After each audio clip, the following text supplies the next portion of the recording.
Guys, नमस्कार। एनसिबल की series में आपका फिर से स्वागत है। आज हम लेकर आए हैं इन्वेंटरी, जो कि हमारे नेक्स्ट पार्ट होता है इंस्टॉलेशन के बाद का। इसमें हम समझेंगे इन्वेंटरी क्या है, किस टाइप की होती है, कैसे वर्क करती है और बाकी सारी चीज़ें, कैसे वैल्यू और ये सब डिफाइन करते हैं। सबसे पहले इन्वेंटरी क्या है। बेसिकली इन्वेंटरी मीन्स एक ऐसा file, the file which store host value। मतलब कि मेरा मास्टर मशीन है ये, इससे मुझे कितनी मशीनों को मैनेज करना है। सपोज मेरे पास 1000 सिस्टम है जिनको मुझे थ्रू एनसिबल की ऑटोमेट करना है। तो ये जो 1000 मशीन की आईपी और होस्ट नेम होता है, ये आईपी और होस्ट नेम एक फाइल्स में हम एक पर्टिकुलर तरीके से हम स्टोर करके रखते हैं। और ये जो फाइल है, स्टोर है करना एक फाइल में, इसी को इन्वेंटरी कहा गया है। अगर इस फाइल में स्टोर है तो ये जो फाइल होगी हमारी, ये हमारी इन्वेंटरी फाइल बोली जाएगी, क्योंकि it contains all the host name and IP address of the manage host. ठीक है, तो ये हमें पता चला कि इन्वेंटरी मतलब एक फ़ाइल जिसमें होस्ट नेम और आईपी एड्रेसेस वगैरह हमने लिखे हुए हैं। कितने टाइप की होती है इन्वेंटरी?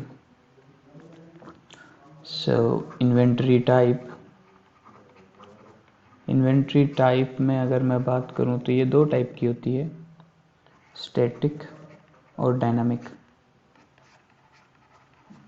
स्टैटिक और डायनामिक में अंतर ये हो गया कि स्टैटिक मतलब हम खुद बनाते हैं, डायनामिक बनाते तो हम ही हैं लेकिन वो डायरेक्टली हमारे थ्रू नहीं होती है। उसके लिए स्क्रिप्ट लिखी जाती है, वो स्क्रिप्ट ऑटोमेटिक हमारी ये फाइल बना देती है। हम फाइल नहीं बनाते लेकिन फाइल बनाने के लिए स्क्रिप्ट ज़रूर लिखते हैं। तो वो स्क्रिप्ट जो होती है वो हमारी जो है एक इन्वेंट्री फाइल बना देती है, तो वो इन्वेंट्री कही जाती है डायनामिक। और ऐसी फाइल जो कि मैं खुद बना रहा हूँ, मैंने खुद जो है इंसर्ट किए उसमें एंट्रीज, वो मेरी हो जाती है स्टैटिक इन्वेंटरी। अभी फ़िलहाल हम स्टैटिक इन्वेंटरी को लेके आगे चलेंगे, क्योंकि बेसिक में अभी स्टैटिक इन्वेंटरी कवर करेंगे। डायनामिक इन्वेंटरी हम आने वाले वीडियोस में हम कवर करने वाले हैं, बने रहिए हमारे साथ। स्टैटिक इन्वेंटरी की अगर मैं बात करूं तो अब देखिए, इन्वेंटरी का हमें पता लगा कितने टाइप की होती है, पता लगा। अच्छा, कहाँ कहाँ होती है, what is the location. Location बहुत मैटर करती है यहाँ पे कि आपकी इन्वेंट्री की लोकेशन क्या है, उस अकॉर्डिंग ही सारा काम होता है। अगर लोकेशन की बात करें तो सबसे पहले एक डिफ़ॉल्ट लोकेशन होती है। डिफ़ॉल्ट लोकेशन आपकी है /etc के अंदर /ansible के अंदर होस्ट। अब होस्ट नाम वाली जो ये लास्ट फाइल है इसको इन्वेंट्री बोलेंगे, लेकिन अगर ये तो डिफ़ॉल्ट पाथ है, अगर कोई और पाथ हमारे पास है तो वहाँ हम जो फाइल नेम होगा वो इन्वेंट्री देंगे। ओके, आप बोलेंगे यहाँ पे होस्ट है, इन्वेंट्री नहीं, ये एक्चुअली इन्वेंट्री है लेकिन ये डिफ़ॉल्ट पाथ है इसलिए होस्ट लिखा हुआ है। अब अच्छा, लोकेशन, दूसरी लोकेशन हमारी होम डायरेक्टरी होती है। होम डायरेक्टरी जो भी यूज़र है उसकी होम डायरेक्टरी, वहाँ पे हम एक इन्वेंट्री फाइल बना सकते हैं। तो होम डायरेक्टरी रिप्रेजेंट होती है टिल्ड और फाइल नेम होगा इन्वेंटरी, या फिर आप कोई भी नाम दे सकते हैं, ज़रूरी नहीं हम इन्वेंटरी दो, लेकिन इन्वेंटरी रखना बेस्ट है ताकि आसानी हो आइडेंटिफाई करने में, अगर एक मल्टीपल स्ट्रक्चर में आप वर्क कर रहे हैं तो। फिर होता है आपका present directory. Present directory means वो डायरेक्टरी जहाँ पे आप अभी काम कर रहे हो, जहाँ पे अपने आप बाकी सारा आपने कोड लिख चुके हो, आप प्ले बुक बना चुके हो, अब आपको इन्वेंट्री बना के और जस्ट एग्जीक्यूट करना, तब डायरेक्टली वहीं पे आप एक इन्वेंट्री बना सकते हो। तो प्रेजेंट डायरेक्टरी रिप्रेजेंट होती है सिंगल $/इन्वेंटरी। तो जो भी डायरेक्टरी में आप अभी हो राइट नाउ, उसी डायरेक्टरी में आप एक इन्वेंट्री क्रिएट कर सकते हो और अपना कोड जो है रन कर सकते हो। ये अभी तक हम सिर्फ इन्वेंट्री पढ़ रहे हैं। इन्वेंट्री का पाथ ansible.cfg कॉन्फ़िगरेशन फाइल भी बनती है, उसमें दिया जाता है, लेकिन राइट नाउ बिना किसी ansible cfg के हम यूज़ करेंगे। ansible cfg भी हम देखेंगे नेक्स्ट वीडियो में, बट इनिशियल लेवल से अभी यहीं से शुरू करते हैं बिना ansible cfg के, डायरेक्ट इसको यूज़ करने के लिए। ठीक है, डायरेक्ट यूज़ करना इन्वेंटरी को। ओके सो अभी आ जाता है कि ठीक है इन्वेंट्री कहाँ होती है हमें पता चला, क्या होता है हमें पता चला, लोकेशन वगैरह सब। तो अब इसको क्रिएट करना सीखते हैं कि कैसे क्रिएट करें इन्वेंटरी। Creating inventory. सो क्रिएटिंग इन्वेंटरी का मतलब ये हो गया कि इसके अंदर एंट्रीज कैसे ऐड करते हैं। लाइक विम इन्वेंट्री लिखा या विम या कोई भी एडिटर आपका जो भी यूज़ आए, आपका विम या V I nano G disc से जो भी आप एडिटर यूज़ करो। सो हमने विम इन्वेंटरी लिखना है। पाथ, पहले तो पाथ और इन्वेंटरी, और डिफ़ॉल्ट वाला मैंने आपको बताया एनसिबल के अंदर ही, एटीसी के अंदर, एनसिबल के अंदर होस्ट फाइल, आप वहाँ भी जाके अपना एंट्री कर सकते हैं। तो अब इस तरह इसके अंदर हम फाइल ओपन कर सकते हैं। अब देखिए क्रिएटिंग इन्वेंट्री में कुछ एक चीज़ें आ जाती है, जैसे अब जब आप डिफ़ाइन करते हो तो डिफ़ाइन करने के लिए क्या होता है कि हमारे पास डिफरेंट डिफरेंट चीज़ें होती है। जैसे डायरेक्टली आप सिंगल होस्ट डिफ़ाइन कर सकते हो, फर्स्ट पार्ट ये। सेकंड पार्ट आप ग्रुप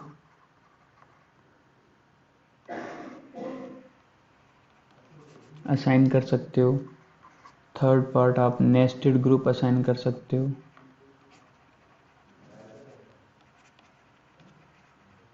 और फोर्थ पार्ट आप रेंज में भी डिफ़ाइन कर सकते हो, रेंजेस भी डिफ़ाइन कर सकते हो। तो ये सारी चार चीज़ें क्या है, बहुत ही ज़्यादा सिंपल है, आपको एक बार में समझ में आएगी, कोई ज़्यादा दिक्कत नहीं आएगी क्योंकि हम बैठे हैं यहाँ। देखिए सिंगल होस्ट, पहला वाला सिंगल होस्ट मतलब जैसे ही आप फाइल ओपन हो आप सिंपली आईपी एड्रेस लिख दिया आपने, या फिर आपने लिख दिया होस्ट नेम, जितने भी सिस्टम थे उनके होस्ट नेम लिख दिए या फिर आईपी एड्रेस लिख दिया। ठीक है, ये सिंगल होस्ट हो गए सारे के सारे, दैट्स इट, और कुछ नहीं है इसमें। अच्छा दूसरा सेकंड नंबर आता है हमारा ग्रुप। ग्रुप में देखिए किस तरह से, अब देखिए ये क्यों बने ग्रुप, जब हमने यहाँ पे दे दिए होस्ट नेम यहाँ पे दे दिया तो ग्रुप क्यों बना रहे हैं। सपोज ऐसा करते हैं कि हमारे जो सामने वाले सिस्टम है, 1000 सिस्टम में से 500 सिस्टम जो है वो वेब सर्वर डेडिकेटेड है, सिर्फ वेब सर्वर चल रहा है उनको। तो अगर मुझे एनसिबल से कुछ ऐसा काम करना है कि जो सिर्फ और सिर्फ वेब सर्वर पे चले, तो मैं क्या कर सकता हूँ, मैं यहाँ पे फिर एक एक तो चलाने से रहा, आप देखेंगे ऊपर यहाँ पे आईपी मैंने लिख रखी है, एक चलाऊंगा तो टाइम लग जाएगा, या फिर अगर इन सब पे चलाऊंगा तो सब पे चलाना नहीं है, मेरे को सिर्फ वेब सर्वर वाले सिस्टम पे चलाना है, सिर्फ 500 सिस्टम पे। तो ऐसी सिचुएशन में क्या करेंगे कि वो जो 500 सिस्टम है उनको मैं ग्रुप बना के डिफाइन कर दूंगा। सपोज मैंने बनाया ग्रुप। अच्छा ग्रुप बनाने का तरीका क्या होता है, ये ब्रैकेट लगाएंगे और नाम लिख देंगे ग्रुप का, वेब सर्वर्स, ग्रुप बंद कर देंगे, ये हमारा ग्रुप डिफाइन हो गया। ग्रुप डिफाइन होने के बाद मैंने यहाँ पे डिफाइन कर दिए 500 होस्ट, 500 होस्ट डिफाइन कर दिए मैंने। और इसी तरह से एक डेटाबेस सर्वर है हमारा, तो मैंने लिख दिया डीबी सर्वर। अब डीबी सर्वर पे भी 500 सिस्टम है तो मैंने यहाँ पे भी 500 सिस्टम होस्ट कर दिए। तो बेसिकली यहाँ पे मैंने क्या किया, ये दोनों मैंने क्या डिफाइन किए हैं, ग्रुप डिफाइन कर दिए। अब जब भी मुझे कोई ऐसा पैकेज जो है इंस्टॉल करना है जो सिर्फ डेटाबेस में होना चाहिए, तो मैं इस डीबी सर्वर पे ही जो है मेरा प्लेबुक एग्जीक्यूट करूँगा, ना कि वेब सर्वर पे। ठीक है, अब इसी तरह से अब ये हो गया सेकंड काम हमारा, दो ग्रुप रेडी हुआ है, ध्यान से देख लिए। मैं थोड़ा सा ऊपर ले लेता हूँ इसको, चलिए यहाँ ऐसे ले लेते हैं तो आपको समझ में आएगा। फिर आ जाता है हमारा तीसरा काम, नेस्टेड। अब सपोज कुछ मुझे ऐसा चलाना है कि सिर्फ डेटाबेस और वेब सर्वर में चले, बाकी और जो अदर मेरे लिस्टेड है उनमें न चले, तो क्या करेंगे, तो नेस्टेड ग्रुप बना देंगे। नेस्टेड ग्रुप कैसे बनता है, सपोज मैंने लिखा नेस्टेड ग्रुप में भी ऐसे ही डिफाइन होता है, ब्रैकेट लगाया। सपोज मैंने लिखा मास्टर, ग्रुप का नाम दिया, नेस्टेड ग्रुप का नाम दिया मास्टर कोलन चिल्ड्रन ये मैंने डिफाइन किया और नीचे दोनों ग्रुप के नाम लिख दूंगा, जो जो ग्रुप मेरे को ऐड करने हैं, वेब सर्वर्स और DB सर्वर्स। तो ये दोनों ग्रुप का मैंने नाम लिख दिया। अब अगर मैं मास्टर सर्वर पे कुछ भी एग्जीक्यूट करता हूँ तो वो जाके इन दोनों में होगा, बाकी अदर जो सिंगल अपन ने ऊपर होस्ट सिंगल होस्ट कर रखे थे इनमें नहीं होगा, ठीक है, सिर्फ और सिर्फ इन दो में होगा जो कि मैंने इसमें ऐड कर रखे हैं। मतलब मल्टीपल ग्रुप, देखो मल्टीपल होस्ट को कनेक्ट करना है हम एक ग्रुप बना देंगे, और मल्टीपल ग्रुप को कनेक्ट करना है हम एक नेस्टेड ग्रुप बना देंगे, ठीक है। अब चौथा आइटम आ जाता है हमारा रेंज। ओके, तो रेंज कैसे डिसाइड होती है?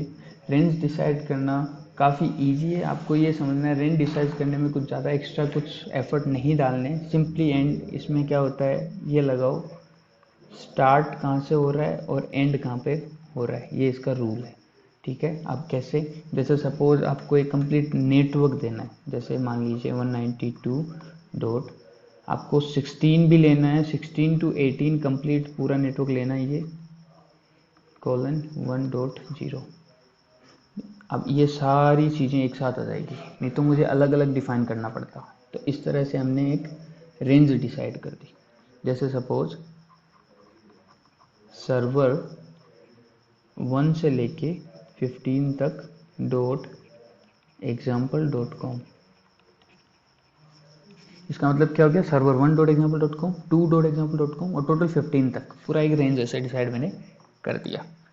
ओके, तो इस तरह से हम जो है इन्वेंट्री का हमारा एंट्री जो है हम कर सकते हैं। इसके अलावा बाकी प्रैक्टिकल सेशन में जस्ट नेक्स्ट वीडियो में आपको बताऊंगा। ओके, तब तक के लिए पढ़ते रहिए, और कुछ डाउट रहता है please let me know. Okay, thank you so much for watching.